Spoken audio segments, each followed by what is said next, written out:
밤늦게 서울 호텔로 돌아와서 깊은 잠에 빠져있던 중에 문 두드리는 소리가 일어나서 깨어나 보니 서울 호텔 사장님이 아침 식사하라고 불렀습니다.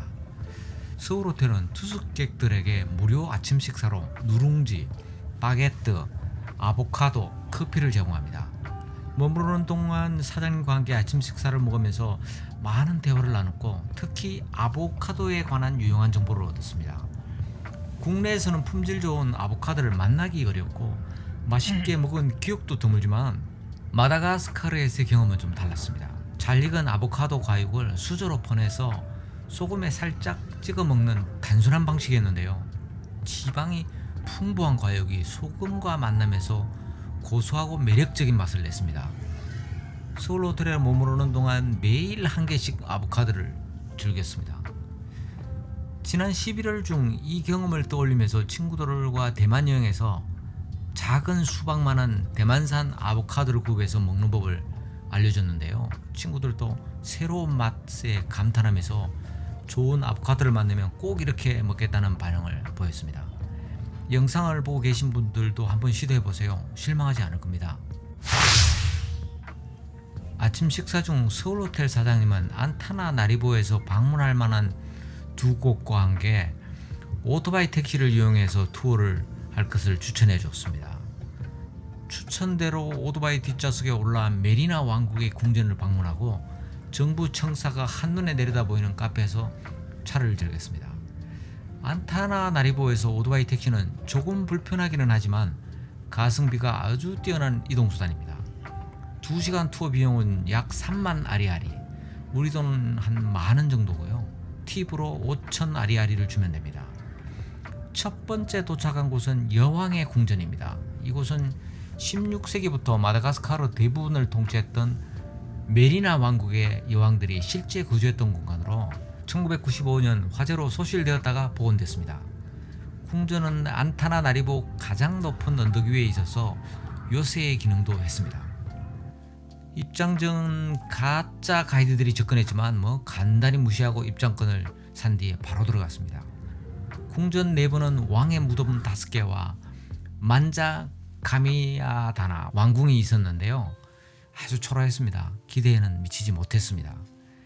그러함에도 이곳은 마다가스카르 사람들에게 독립과 저항의 상징으로 자리매김한 곳입니다. 마지막 여왕인 라나빌로나 3세는요. 정치적 압박 속에서도 개혁과 외교 노력을 기울였으나 결국 프랑스군에게 왕궁을 점령당하고 말았습니다. 라나발로나 3세는 22세 왕으로 즉위했는데 이미 라부조니와와 결혼하고 불행히도 사별한 상태였습니다. 여왕은 총리와 결혼해야 한다는 관습에 따라서 라나발로나 1세, 2세와 이미 결혼한 전력이 있는 라이나이리 보니아리오보와 결혼해야만 했습니다. 그는 30년 이상 총리직을 역임했던 실권자였기 때문인데요. 그녀의 결혼은 정치적 결함 이상의 의미는 없었고 두 사람 사이에 자녀도 없었습니다. 프랑스군에게 왕궁을 점령당한 후 총독에게 이제 또다시 당신과 결혼해야 하나요? 라고 물었다는 얘기가 되는데 이는 아마 프랑스 식민 지배에 대한 은유적 저항으로 해석됩니다.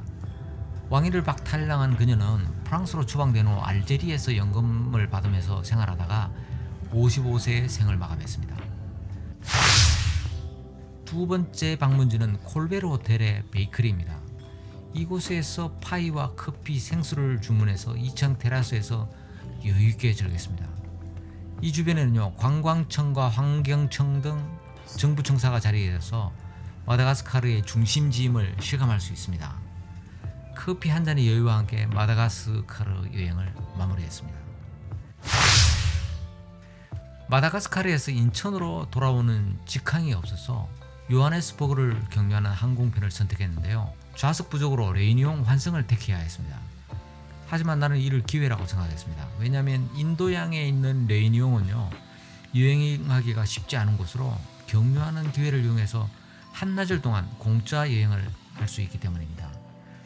레이니옹에 2시 15분에 도착하고 요하네스버그행 항공편은 저녁 8시 20분에 출발합니다. 레이니옹에서 한 6시간 정도 머물 수 있게 됐는데요. 탑승 수속에 필요한 2시간을 제하면 4시간 정도의 여유가 생겼습니다. 차로 40분 거리에 있는 살레지를 다녀오기에는 충분한 시간입니다. 공항 도착 후에 즉시 유심을 구입하려 했지만은 레위니옹 공항에서는요 유심을 판매하지 않았습니다. 오프라인 전용 지도인 맵스미를 설치하지 않았더라면 찾아가기 아마 어려웠을 겁니다. 레위니옹을 잠깐 여행을 하려는 사람은요 반드시 오프라인 전용 지도를 설치한 뒤에 여행하기 바랍니다. 하지만 순조롭게 진행되면요 자유여행이 아닙니다. 레위니옹 공항에 있는 호츠 지점에 현대 i10을 저렴하게 예약하고 결제까지 이미 해둔 상태였습니다. 렌트카 업체를 찾아서 차를 찾으러 왔다고 했더니 보증용 신용카드를 요구했고 조금 전 공항에서 물삼에서 결제했던 카드를 제공했더니 카드에 문제가 있어서 이용이 정지되었다 말했고요. 다른 카드를 제공했는데도 똑같은 답변을 냈습니다. 나는 조금 전 결제에도 문제가 없었다면서 카드 결제 기계 점검을 요구했지만은 자신들의 문제가 아니라면서 매정하게 답변하고 차량 인도를 거부했습니다. 갑자기 제가 바보가 된 느낌이었어요. 뭐 할 수 있는 게 아무것도 없었습니다. 나는 다시 공항 청소로 들어가서 똑같은 카드로 햄버거를 구입한 뒤 카드 결제를 했는데 정상적으로 결제가 됐습니다. 이는 내 카드에 문제가 없다는 것이 확인된 거죠. 그래서 다시 렌트카 업체를 찾아서 전후 사정을 설명했더니 그제서야 다른 결제기로 결제하는 거 아닙니까? 내 신용카드에는 문제가 없었고요.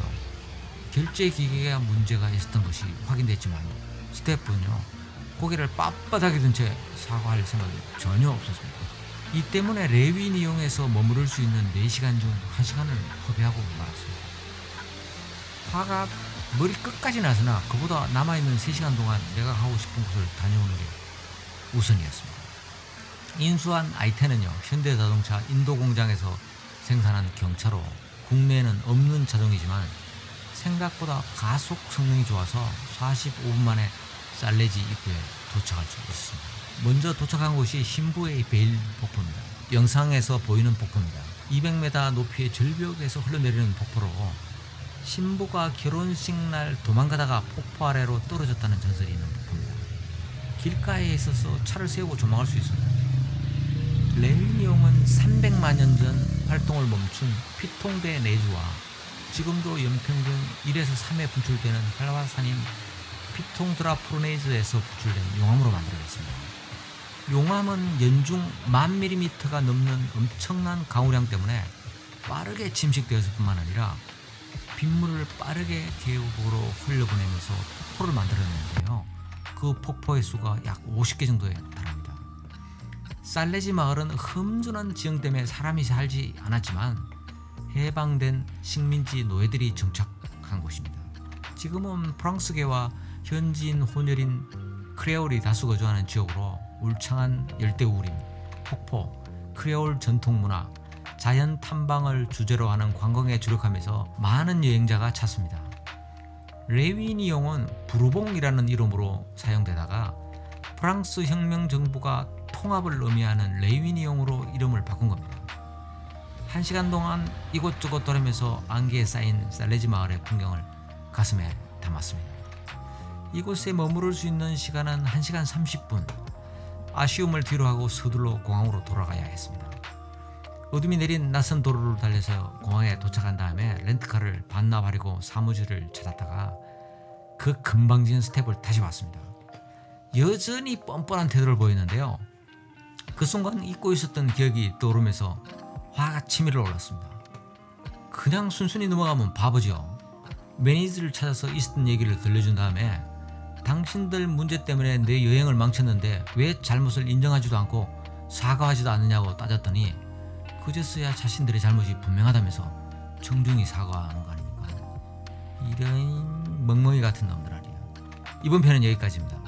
다음 편은 요하네스버그를 경유해서 싱가포르 여행한 이야기를 하겠습니다. 구독과 좋아요, 알림 설정과 댓글 부탁합니다.